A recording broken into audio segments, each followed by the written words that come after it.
What is the best way to deal with the problem of Islamic terrorism? Well, not the way we're doing it right now. I certainly would endorse the judgment that, on balance, U.S. military interventionism in the Islamic world has made things worse, at great cost to ourselves and, frankly, at great cost to the people that we're supposedly liberating or democratizing or whatever the case may be.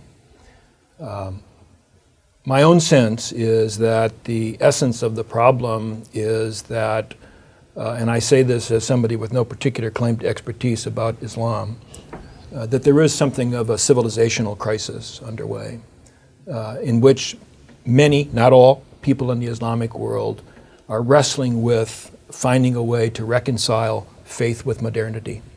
And that internal struggle manifests itself in violence directed against the United States and against the West more broadly as the ultimate representations of secular modernity.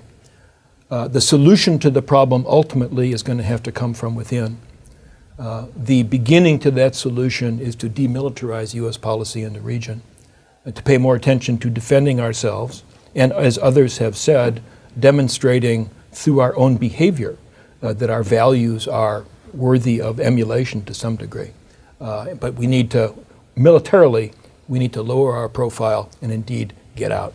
Don't we also focus too much on the minority among the people of the Islamic world who are radicalized and ignore the fact that the majority of believers in Islam, in fact, are making their peace with modernity?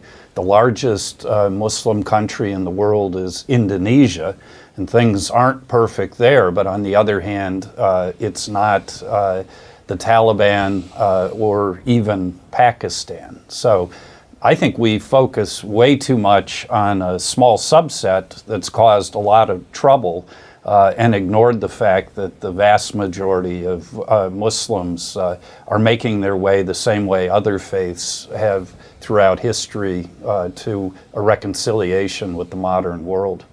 That said, but in the core of the Middle East, where U.S. military involvement has been the greatest, there certainly is a very substantial amount of dysfunction and disorder and perhaps even chaos. Don't forget who created a lot of that chaos.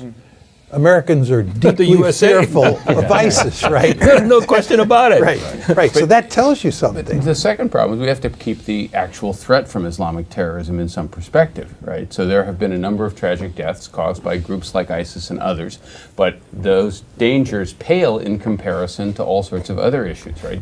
Something like 30,000 Americans are killed every year by guns by other Americans. The number of Americans killed by Islamic terrorists is minuscule, less than 10 or so a year. I think John Mueller's calculated the probability that you're going to be killed by an Islamic terrorist is like 1 in 3.5 million every year. More than that. So even smaller. So yes, the point is that if you're going to deal with a problem, you first have to calibrate the actual extent of the danger and not treat it as something that's far more serious than it really is. And we do have to think about the ways in which we can do something, and that is, because it isn't a zero problem, right, a 0% problem, is you can use a smaller footprint when you do have to use military forces, so special forces, but also think of it as a policing issue. It's a policing issue. Domestically, but even internationally in terms of the cooperation that can be had between states to deal with Islamic terrorism. It doesn't have to be a big footprint military solution. It shouldn't be a big footprint military solution. And you could also let states in the neighborhood deal with the problem. Take ISIS. Why are we dealing with ISIS? Let the Turks and the other countries in the region that are much more threatened by ISIS than us deal with the problem. And that would reduce the footprint. Particularly the Iranians, who are our allies in this fight. These are all good points, but it seems to me that we also can't take the position that there's no problem there. There is a problem there in the Arab world, and sometimes that problem becomes violence, and sometimes the violent reaches out to others.